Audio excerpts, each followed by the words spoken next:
After you set up your proper account structure, as we saw in rule number 1, we go to rule number 2.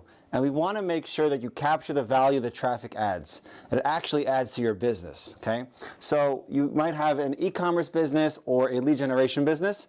In e-commerce, you might be tracking the number of sales and the value of the revenue, right? And the sales would be the conversion in Google Ads, and the revenue would be the conversion value you would see in Google Ads, okay? In lead generation, it gets a little trickier because you might have somebody contacting you in a contact form or a subscription or download a white paper or actually might call you, okay? Now, each of these can be a conversion, and in a minute I'll tell you exactly how we're going to be able to track that differently. But the pitfall in all these is that sometimes the conversions being tracked are totally incorrect. Sometimes you can see that the conversions that are being tracked is a page visit. Someone visited a page and someone said, that's going to be a conversion. And it throws you off because it might not really add value to your business. Okay? Another pitfall is short phone calls. You could set the phone calls that anyone that contacts you and has on a call for 15 seconds, call that conversion. It's probably not the best. The standard is 60. 15 seconds is enough for someone to call you to say, hey, is this the pizza place? No, it's not. How'd you get my number? Google. Okay, wrong number. 15 seconds, you don't want to count that as a conversion, right? So having 60 seconds at least is going to be probably closer to reality of adding value to your business. And another issue sometimes I see is double counting. So whenever you get a conversion, no matter what you're tracking, once you set it up, you see something come through, a sale, a lead, you want to make sure it reflects the real world, okay? It doesn't have to be perfect, doesn't have to be exact to the dollar amount, but it should have some kind of correlation to the real world, so you know when it says you got 10 sales, you've probably got around 10 sales for the day, and it's not like 10 to 1, totally off. This is an issue, especially when you're using automated bidding, because when you're tracking the wrong thing and telling Google all these things are adding value, but it's not, then Google's going to optimize all your campaigns to this fake value and really waste your money, okay?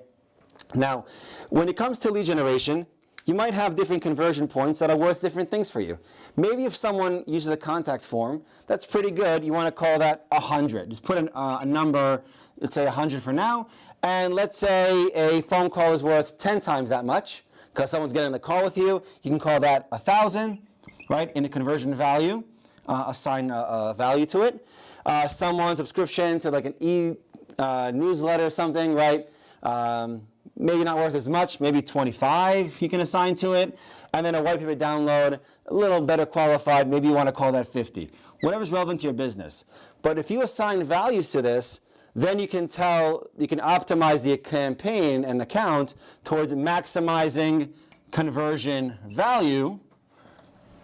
And that's going to help optimize more towards these high value phone calls than for these contacts. So whatever the value adds, where the traffic adds is going to be optimized towards that. So it's kind of a way to treat lead generation like e-commerce and still optimize to what you want, track all these points, but give them certain weights so you can get the most out of it, okay? So it's most important thing, no matter how you do this, is that you're tracking the real things.